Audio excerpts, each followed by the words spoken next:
la nuit sur la Méditerranée. Les hommes français, n'est-ce pas? Vraiment les pires au lit.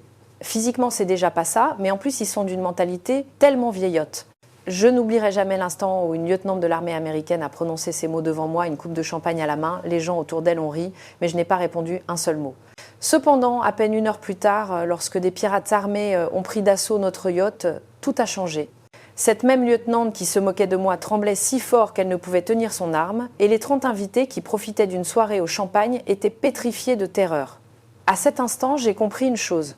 Un homme véritable ne se révèle pas dans un lit, mais au carrefour de la vie et de la mort. Ce soir-là, qu'allait donc voir cette femme qui m'avait tant méprisée?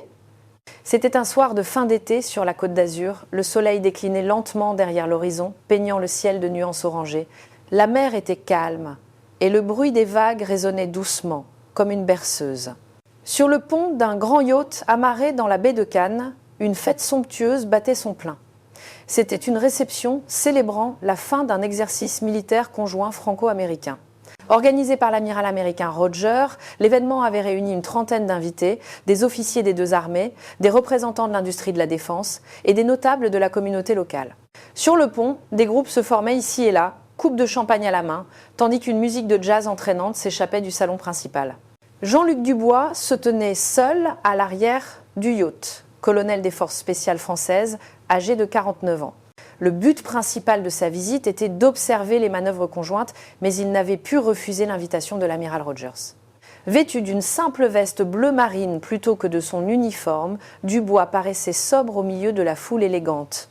La brise marine lui caressait le visage. Il ferma les yeux et inspira profondément. Le tumulte des rires et de la musique de la fête semblait s'éloigner. Dubois n'était pas habitué à ce genre de réception. Pour lui, qui avait passé près de 30 ans dans l'armée, les événements sociaux étaient toujours un territoire inconfortable. Plus loin, Antoine Bernard, un dirigeant d'une entreprise de défense de 54 ans, riait aux éclats en échangeant des contacts avec quelqu'un. Déterminé à tirer le meilleur parti de l'événement, Bernard ne cessait d'aborder les invités pour leur serrer la main. Un verre de vin coûteux à la main, son visage était déjà rouge et animé. Près de la table centrale, l'amiral Rogers discutait avec plusieurs officiers américains. À 58 ans, ce vétéran charismatique affichait aujourd'hui une expression plus détendue que martiale. Pour lui, cette fête n'était qu'une simple formalité amicale. Dans un coin du pont, le capitaine Jacques Lefebvre observait la timonerie. Âgé de 67 ans, Lefebvre, ancien de la Marine nationale, avait lancé son entreprise de yacht après avoir émigré. Avec plus de 30 ans passés en mer, il était plus sensible que quiconque au changement de temps et aux conditions maritimes. Et ce soir, pour une raison inconnue, il ne parvenait pas à chasser un sentiment d'inquiétude. Dubois, toujours accoudé au bastingage, contemplait la mer. Au loin, vers l'horizon, il apercevait quelques petites embarcations, mais rien qui ne mérite une attention particulière. Son esprit était déjà occupé par les documents du briefing d'entraînement du lendemain. Il espérait intérieurement que cette soirée se termine rapidement. C'est à ce moment-là qu'une femme officier apparut à l'entrée du pont, une coupe de champagne à la main. C'était Claire Jackson, une lieutenante de la marine américaine de 32 ans, diplômée avec mention de l'Académie navale d'Annapolis. Elle débordait d'assurance, une assurance qui frisait parfois l'arrogance. Repérant Dubois, elle s'approcha lentement. Dans son regard, il y avait de la curiosité mêlée à une pointe de mépris. Se plaçant à côté de lui, elle regarda la mer et lança « Vous n'avez pas l'air d'apprécier la fête, mon colonel ». Sa voix contenait plus d'ironie légère que de respect. Dubois tourna la tête vers elle. Son expression resta impassible. « Je préfère le calme ». Face à sa réponse laconique, Claire laissa échapper un petit rire. Elle but une gorgée de champagne et reprit « J'ai entendu dire que vous étiez des forces spéciales françaises. J'imagine que vous vous entraînez un peu en Europe. Mais notre expérience du combat réel est sans commune mesure, n'est-ce pas ? Son ton devenait direct, presque brutal. Quelques officiers américains à proximité, entendant sa voix, jetèrent un regard dans leur direction. Dubois restait de marbre. Chacun a ses méthodes. Sa réponse calme provoqua un rire plus franc chez Claire. Elle le regarda droit dans les yeux et dit « Soyons honnêtes, la plupart des militaires ne sont impressionnants qu'en apparence. Non, en réalité, ils ne valent pas grand-chose. Surtout les plus âgés. » Ces paroles étaient une provocation évidente. Certains des témoins de la scène affichèrent une mine tendue, mais Dubois ne haussa toujours pas le ton. Il la fixa et dit tranquillement « Un soldat n'est pas jugé sur ses mots. » Sa voix était basse mais ferme. Claire se tut un instant. Elle avait senti quelque chose de différent dans le regard de Dubois, mais elle retrouva rapidement son sourire et tourna la tête. C'est précisément à ce moment que le capitaine Lefebvre sortit précipitamment de la timonerie. Un talkie-walkie à la main, le visage crispé par la tension, il s'approcha de l'amiral Rogers et lui dit d'une voix pressée « Amiral, le radar indique 5 embarcations rapides non identifiées qui approchent de nous. » Rogers posa sa coupe et fronça les sourcils. Autour d'eux, les murmures commencèrent à s'élever. Dubois se redressa aussitôt. Son regard s'était aiguisé. À quelle distance ? Environ 3 kilomètres. Et leur vitesse est très élevée. Dubois hocha la tête à la réponse de Lefebvre. Claire, elle, ne semblait toujours pas prendre la situation au sérieux. Nous sommes dans les eaux territoriales françaises. Ce sont sûrement des bateaux de passage. Mais l'instinct de Dubois lui disait le contraire. Près de 30 ans de service militaire le mettaient en alerte, quelque chose n'allait pas. Il balaya la foule du regard.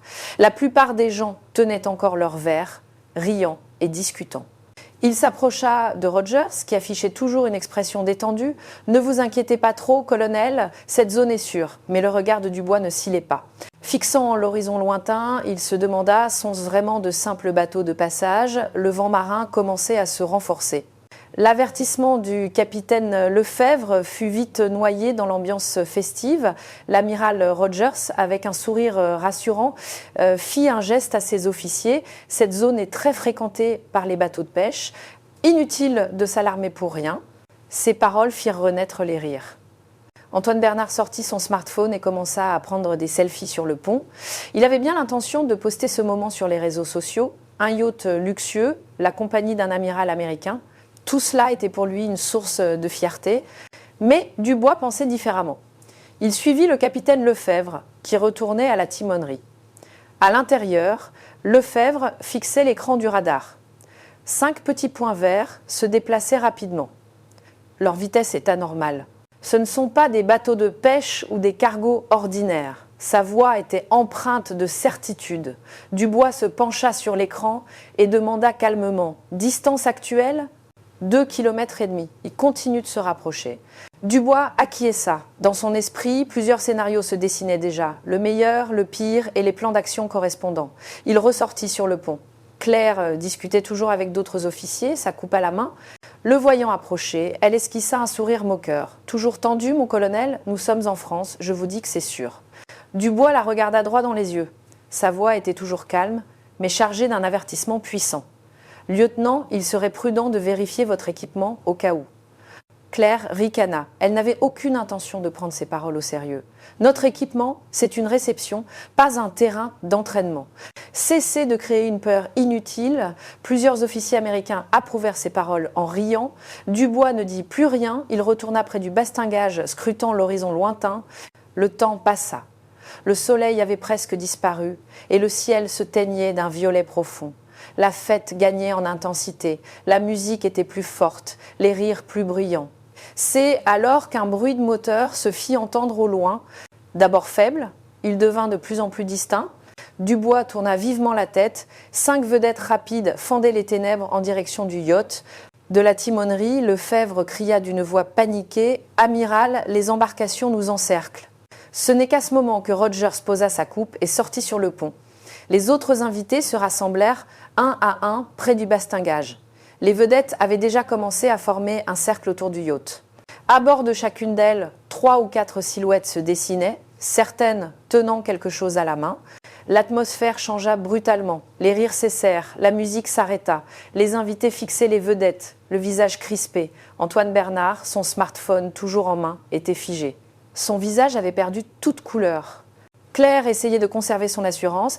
Elle s'approcha de Rogers. « Amiral, contactez les gardes-côtes, ils régleront ça rapidement. » Yarte, Banafin, Rogers acquiesça et saisit sa radio. Mais à cet instant, une voix amplifiée par un mégaphone retentit depuis l'une des vedettes. Tout le monde ne bougeait pas. « Suivez les ordres et personne ne sera blessé. » La voix était rauque et menaçante. De petits cris s'élevèrent sur le pont. Quelques femmes se mirent à pleurer, des enfants se blottirent contre leurs parents. Dubois analysa froidement la situation. 5 bateaux, 3 ou 4 hommes par bateau, entre 15 et 20 assaillants. Leur armement n'était pas clair, mais ils avaient au moins des couteaux. Le yacht comptait plus de 30 personnes, mais la plupart étaient des civils ou des officiers administratifs sans expérience du combat. Dubois s'approcha de Rogers. Ce dernier, bien que visiblement secoué, s'efforçait de conserver sa prestance d'amiral. « Amiral, nous devons nous organiser immédiatement. » La voix de Dubois était ferme. Roger le regarda et acquiesça. « Que suggérez-vous, colonel ?» Dubois balaya rapidement la scène du regard et prit une décision instantanée. Officier américain, en position de défense, les civils et les enfants à l'intérieur, dans le salon. « Capitaine, préparez-vous à manœuvrer. » Rogers transmit immédiatement les ordres à ses officiers, mais Claire s'opposa à la directive de Dubois. Elle s'avança vers lui et s'exclama « Attendez une minute !» Le commandement ici revient à l'armée américaine. « Je suis l'officier américain présent, vous devez suivre mes ordres. » Sa voix tremblait. Elle tentait de paraître forte, mais la peur la gagnait. Dubois la regarda calmement. « Lieutenant, ce n'est pas le moment de débattre. » Mais Claire ne céda pas. Son orgueil ne le lui permettait pas. C'est à cet instant précis qu'une des vedettes accosta brutalement le yacht. Un grappin fusa dans les airs et s'accrocha au bastingage. Quelqu'un commençait à grimper. Un cri d'effroi retentit sur le pont. Dubois se précipita vers le grappin, mais un homme avait déjà sauté sur le pont. Dans sa main, un long couteau brillait. L'homme qui venait de monter à bord était massif. Son visage était hâlé par le soleil, son regard perçant. La lame qu'il tenait scintillait froidement dans la pénombre. Il balaya les invités du regard et hurla d'une voix menaçante. « Personne ne bouge. Si vous bougez, vous êtes morts. » Les gens sur le pont étaient pétrifiés. Quelques femmes reculèrent en serrant leurs enfants dans leurs bras. Antoine Bernard, qui avait laissé tomber son smartphone, était plaqué contre un mur, le visage livide. L'amiral Rogers, tentant de garder son sang-froid, s'avança. Les mains en l'air, il dit à l'homme « Calmez-vous, nous sommes des militaires, que voulez-vous » L'homme jeta un regard à Rogers et ricana. Il brandit son couteau et cria de nouveau « Silence, obéissez, c'est tout ». Au même moment, les autres vedettes se rapprochaient du yacht. Des grappins s'accrochaient en plusieurs points et d'autres hommes commençaient à grimper. La situation se détériorait rapidement. Dubois analysa la scène. Sur le pont, il y avait une quinzaine de civils et une dizaine de militaires, mais la plupart restaient figés, l'air désemparé. Il semblait y avoir peu de personnes expérimentées au combat. Il dit à voix basse à Rogers « Il faut mettre les civils à l'abri dans le salon. Maintenant, les officiers doivent prendre position. » Roger hocha la tête et fit signe à ses subordonnés. Quelques officiers commencèrent à guider les civils vers l'intérieur, mais dans la confusion, l'ordre était difficile à établir. Claire, toujours réticente à accepter le commandement de Dubois, posa la main sur l'étui de son pistolet et s'approcha de lui. « Colonel, je suis un officier américain. C'est à moi de commander. C'est notre juridiction, notre responsabilité. » Dubois la fixa. Son regard n'exprimait ni l'impatience ni la colère. Il était calme et résolu. « Lieutenant, le grade ou la nationalité n'ont aucune importance en ce moment. Nous devons arrêter ces hommes. » Claire se mordit la lèvre. Elle savait qu'il avait raison, mais son orgueil était tenace. Elle tourna la tête et cria aux autres officiers. « Tout le monde, suivez mes ordres. » Rassemblement au centre du pont. Mais les officiers avaient déjà commencé à suivre les instructions de Dubois. Sa voix se perdit dans la confusion. Se sentant ignorée, la frustration monta en elle. À cet instant, un cri retentit de l'autre côté du pont. Un autre homme avait grimpé et attrapé une femme qui se tenait près du bastingage. Elle hurla de terreur. Dubois se précipita dans sa direction. Mais au même moment, un autre grappin s'accrocha juste à côté de lui. Un troisième homme s'apprêtait à monter. Dubois prit une décision en une fraction de seconde. Il saisit le grappin et tira de toutes ses forces. L'homme sur la vedette perdit l'équilibre. Dubois décrocha rapidement le grappin et le jeta à la mer. L'homme tomba dans l'eau. Voyant cela, Rogers cria « Tout le monde, décrochez les grappins, ne les laissez pas monter ». Quelques officiers, prenant leur courage à deux mains, coururent vers les grappins. Mais leurs gestes, manquant d'expérience, étaient maladroits.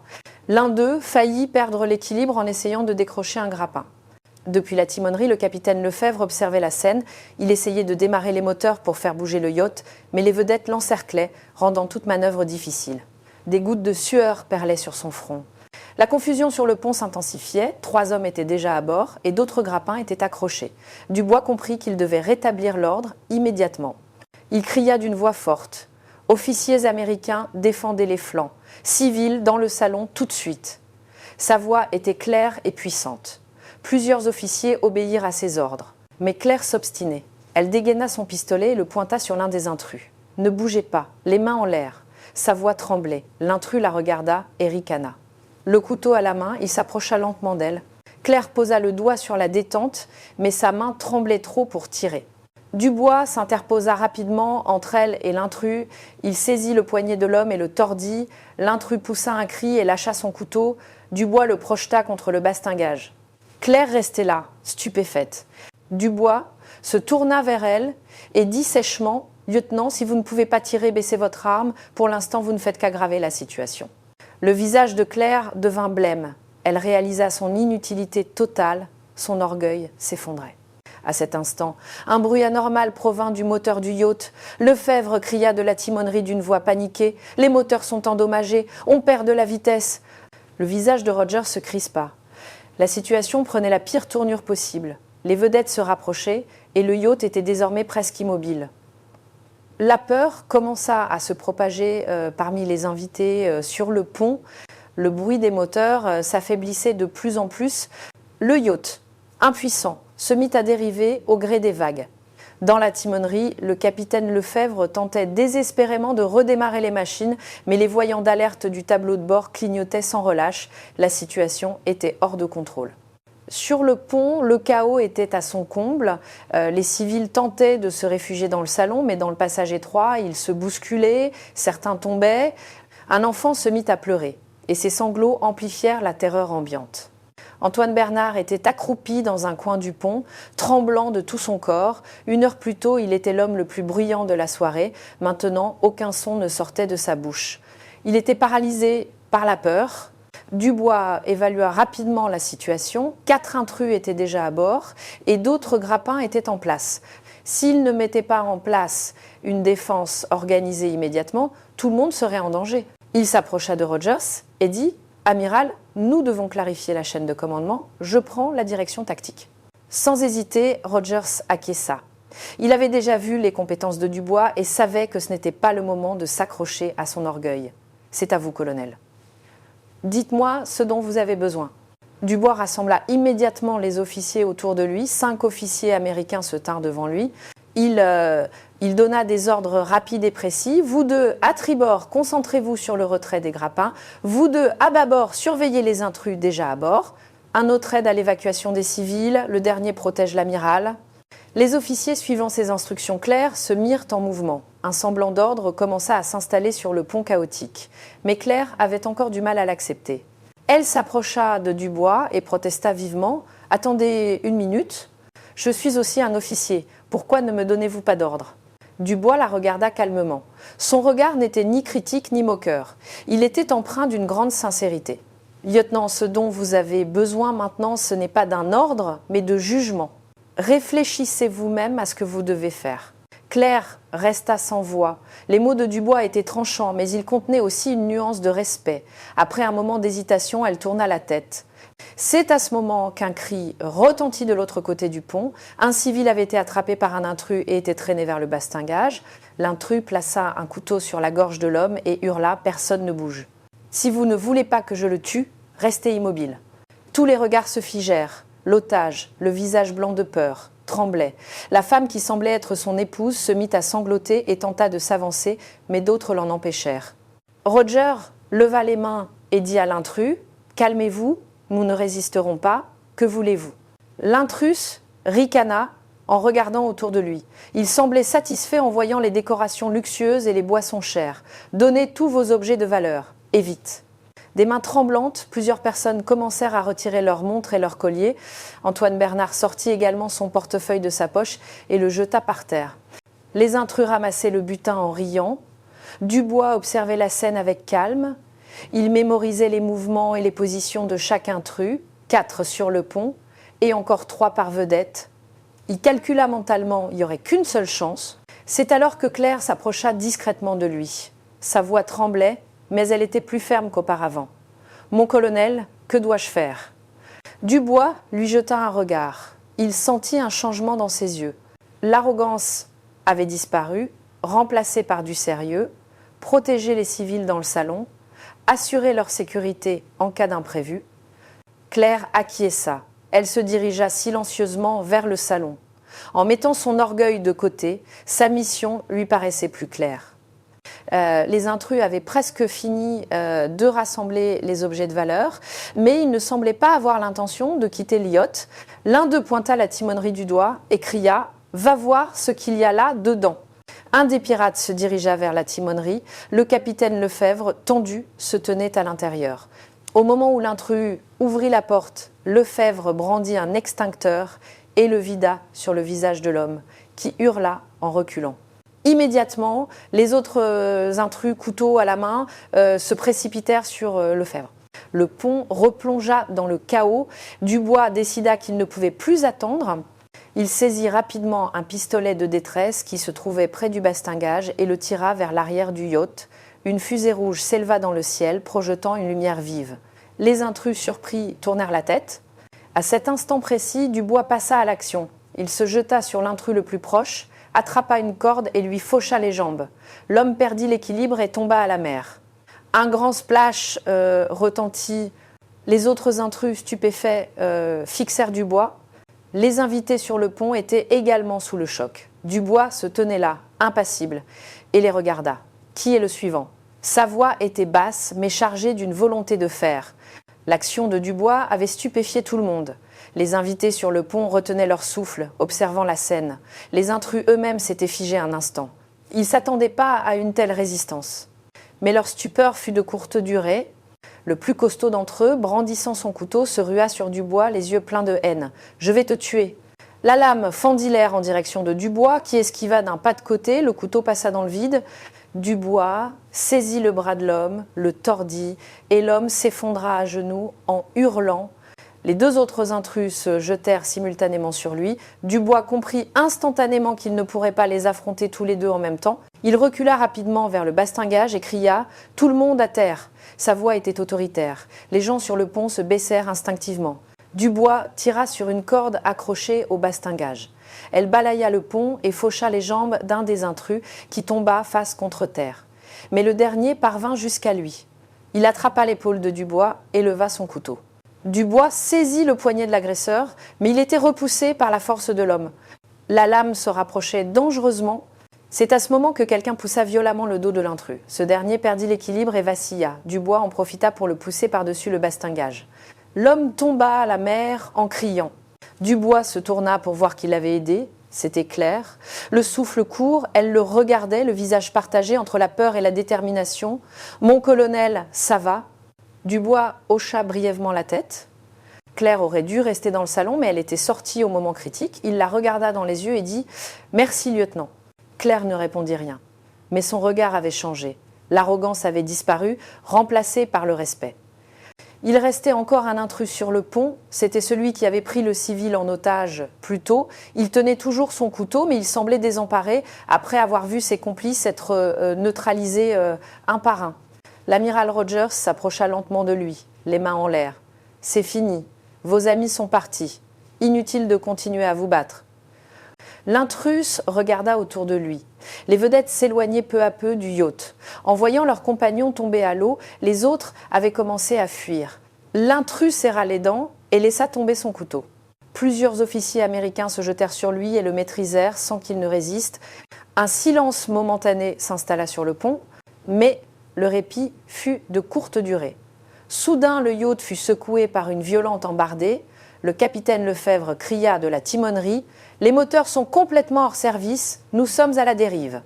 Le visage de Rogers se crispa. Sans moteur, impossible de diriger cet immense yacht. De plus, le temps se gâtait. Le vent se levait et les vagues devenaient plus hautes. Antoine Bernard demanda d'une voix tremblante « Mais qu'est-ce qu'on va devenir ?» Personne ne répondit. L'anxiété se propagea à nouveau parmi les invités. À peine la tension du combat retombée, une nouvelle crise se présentait. Dubois rejoignit Lefebvre dans la timonerie. Ce dernier secoua la tête en regardant le tableau de bord. La conduite de refroidissement du moteur est rompue. Impossible de réparer ici. Dubois regarda par la fenêtre. La côte était loin et l'obscurité s'épaississait. Il demanda à Roger « Amiral, avez-vous contacté les gardes-côtes ?» Rogers acquiesça, oui, mais il leur faudra au moins 30 minutes pour arriver. 30 minutes. C'était long, le yacht dérivait et la mer devenait de plus en plus agitée. De plus, rien ne garantissait que les pirates ne reviendraient pas. Les invités se regardaient avec anxiété. Certains se remirent à pleurer et les enfants tremblaient dans les bras de leurs parents. La salle de fête, si glamour quelques heures plus tôt, était maintenant un espace rempli de terreur. Claire se tenait à côté de Dubois. Elle demanda à voix basse « Mon colonel, est-ce qu'on va s'en sortir ?» Dubois la regarda. Son regard était inébranlable. Il répondit calmement « Nous devons tenir jusqu'à l'arrivée des gardes-côtes. Nous le pouvons. » Sa voix était pleine de conviction. Claire se sentit un peu rassurée. En le regardant, elle comprit. Un vrai soldat ne vacille pas, même face à la crise. C'est alors qu'un bruit de moteur se fit de nouveau entendre au loin. Tous se tournèrent, tendus, vers la mer. Une lumière approchait dans l'obscurité. Étaient-ce les pirates qui revenaient ou les secours ? Dubois s'approcha du bastingage et plissa les yeux, scrutant l'horizon. La lumière se rapprochait, et derrière elle, d'autres lumières apparurent. L'expression de Dubois se durcit. Tout le monde en position, ils reviennent. La peur s'empara à nouveau des invités sur le pont. Cette fois, il y avait encore plus de bateaux. Les lumières se rapprochaient. Les invités retenaient leur souffle, les yeux fixés sur elle. Quelqu'un se mit à prier à voix basse. Les pleurs des enfants résonnaient depuis le salon. Dubois analysa froidement la situation.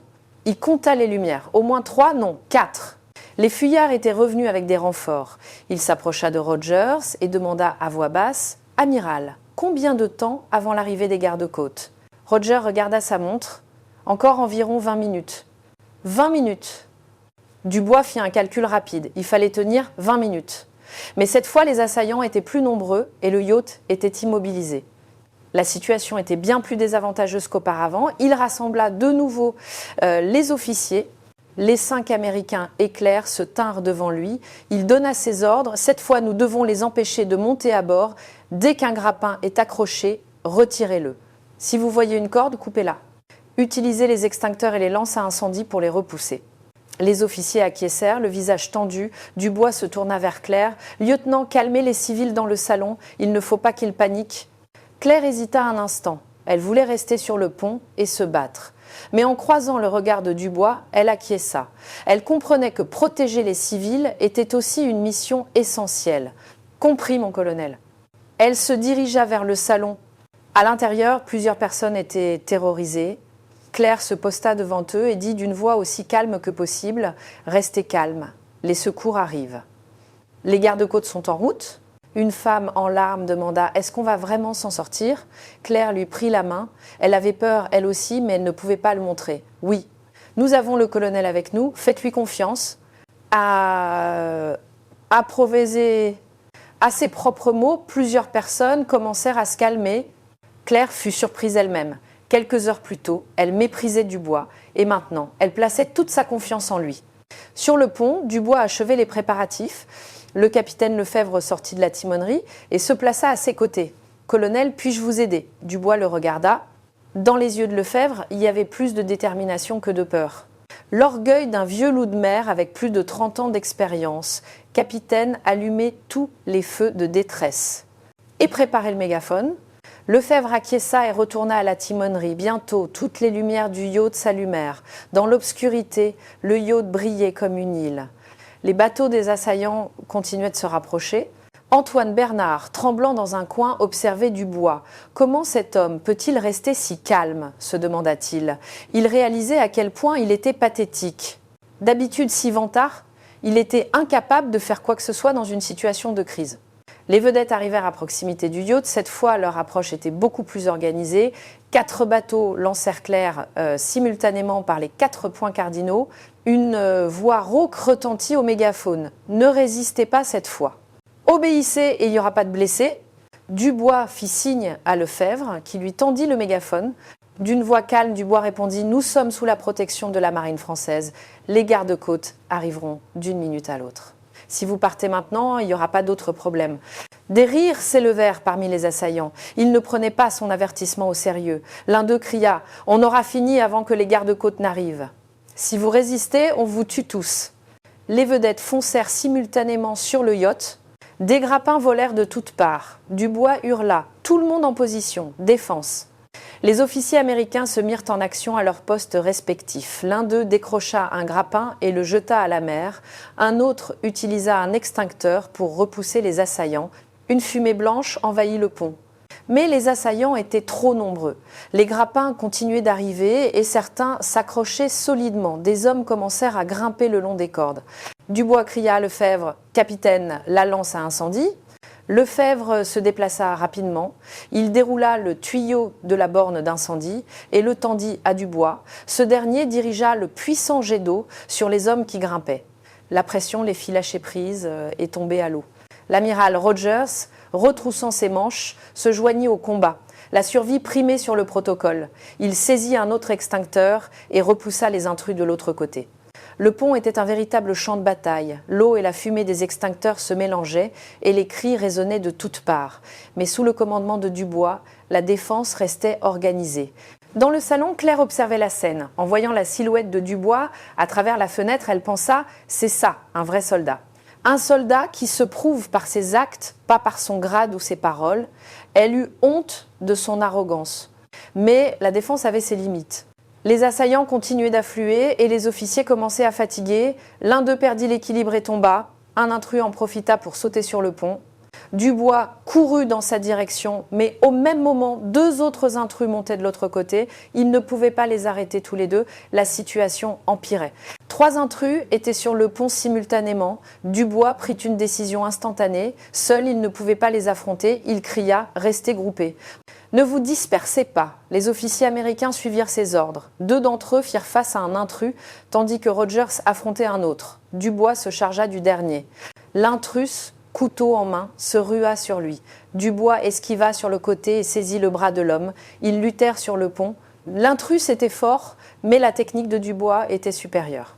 Il déséquilibra l'homme et le projeta au sol.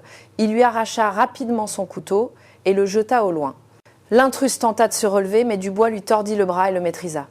Ailleurs, Roger était en difficulté. À son âge, affronter un jeune intrus n'était pas chose facile. L'homme le repoussait vers le bastingage. C'est alors que la porte du salon s'ouvrit et que Claire en sortit en courant, un extincteur à la main. Elle le vida sur l'agresseur de Rogers. Aveuglé, l'intrus vacilla et Rogers en profita pour le pousser. « Claire, vous devez protéger le salon !» cria Rogers. Mais Claire ne recula pas. Elle regarda Dubois et dit « Je suis aussi un soldat. Je dois me battre quand il le faut. » Sa voix était ferme. Son regard brillait d'une nouvelle lueur. C'était plus de l'arrogance, mais le sens du devoir. Dubois lui jeta un regard et acquiesça. Claire montrait maintenant le visage d'un vrai soldat. Mais la situation restait critique. Les grappins continuaient de voler et les intrus tentaient sans cesse de monter. Les officiers étaient épuisés. Dubois comprit qu'il fallait une nouvelle tactique. Il cria à Lefebvre « Capitaine, pouvez-vous faire tourner le yacht brusquement ?» Lefebvre, surpris, répondit « Mais les moteurs sont en panne !» Dubois expliqua rapidement « N'utilisez pas les moteurs, juste le gouvernail, utilisez les vagues et le vent pour le faire pivoter. » Lefebvre comprit immédiatement son intention. Il courut à la timonerie et tourna la barre de toutes ses forces. Lentement, le yacht commença à bouger. Poussé par les vagues et le vent, il se mit à tourner sur lui-même. Les vedettes, surprises par ce mouvement inattendu, furent déstabilisées. Les grappins attachés au yacht commencèrent à se décrocher un par un.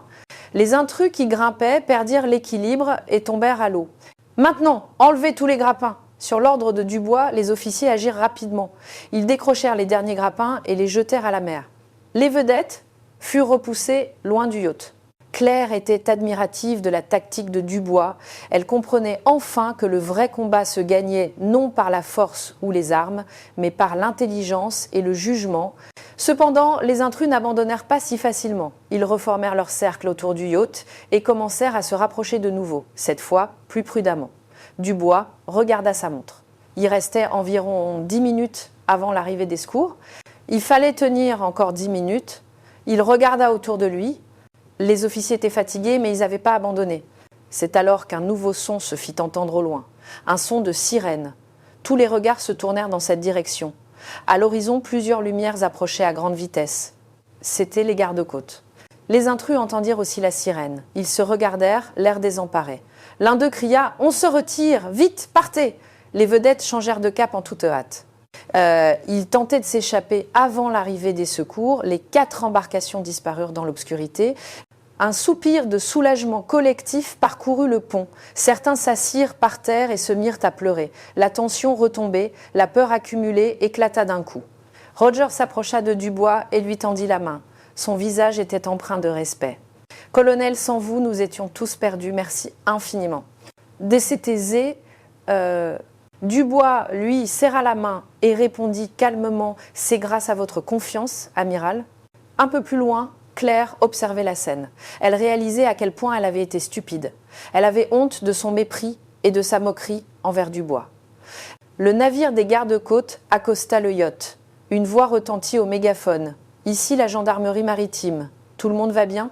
Rogers prit le mégaphone et répondit « Tous sains et saufs. Nous avons besoin d'assistance. » Mézé d'Auxerre, des gendarmes montèrent à bord. Ils vérifièrent les blessés et l'état des moteurs.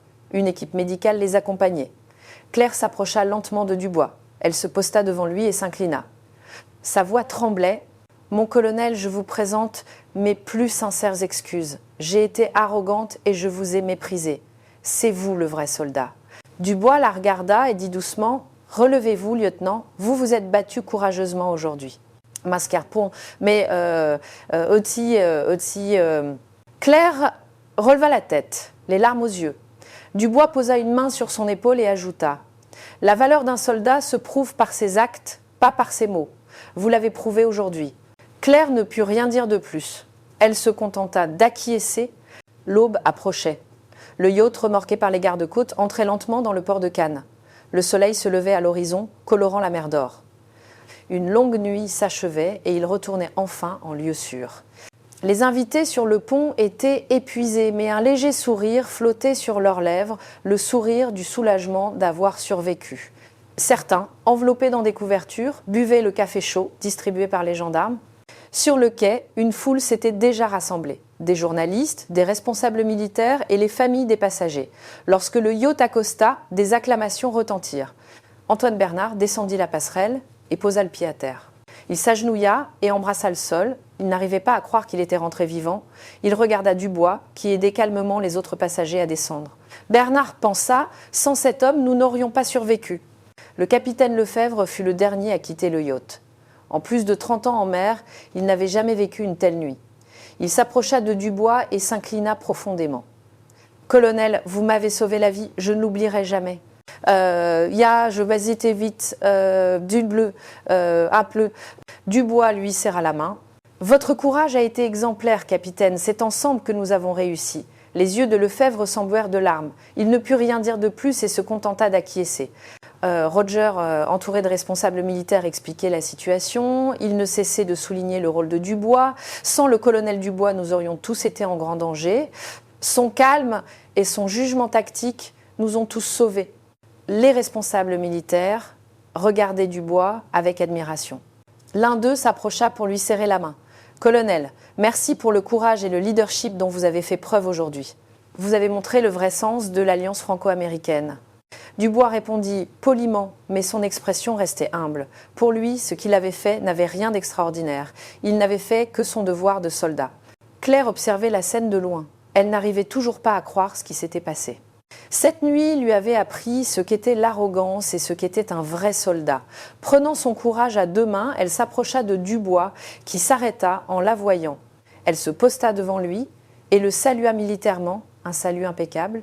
« Mon colonel, cette nuit j'ai eu honte de moi. Je vous ai méprisé et j'ai agi avec arrogance. Mais vous, par vos actes et non par vos mots, vous avez montré la valeur d'un soldat. » Sa voix tremblait. Dubois accepta son salut et dit calmement « Repos, lieutenant. » Claire baissa la main, mais continua de le regarder droit dans les yeux. « J'ai beaucoup appris aujourd'hui. Un vrai soldat ne se définit pas par son grade ou ses origines, mais par ses actions face au danger. Vous me l'avez montré. » Dubois resta silencieux un instant, puis il prit la parole. « Lieutenant, vous aussi, vous vous êtes battu vaillamment cette nuit. Vous avez surmonté votre peur et assumé vos responsabilités. C'est cela, être un soldat. » Les yeux de Claire s'emplirent de nouveau de larmes. Mais cette fois, ce n'étaient pas des larmes de honte, mais d'émotion. Dubois posa une main sur son épaule. La valeur d'un soldat se prouve par ses actes, pas par ses mots. Aujourd'hui, nous l'avons tous prouvé. Claire hocha la tête. Elle savait maintenant ce qu'était un vrai soldat. Dans un coin du port, des journalistes prenaient des photos de Dubois. L'un d'eux s'approcha avec un micro. « Colonel, un mot sur les événements de cette nuit ?» Dubois réfléchit un instant, puis répondit brièvement « Je n'ai fait que mon devoir. Ce qui s'est passé aujourd'hui est le résultat d'un effort collectif, pas individuel. » Le journaliste voulut poser d'autres questions, mais Dubois refusa poliment et s'éloigna. L'attention et les louanges ne l'intéressaient pas. Seule la sécurité de tous importait.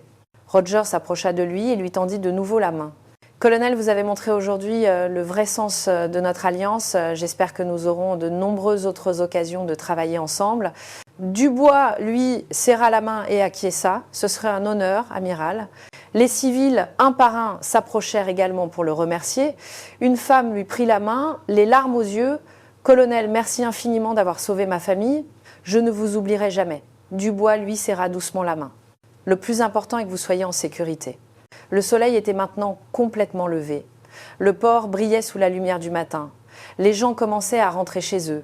Une longue nuit était terminée et un nouveau jour commençait. Dubois se tenait au bout du quai, regardant la mer. La brise marine lui caressait de nouveau le visage. Il esquissa un léger sourire. Mission accomplie, c'était tout ce qui comptait. Au loin, Claire observait sa silhouette. Elle se fit une promesse. Un jour, elle aussi deviendrait un vrai soldat comme Dubois. Un soldat qui se prouve par ses actes, pas par ses mots. La brise souffla de nouveau.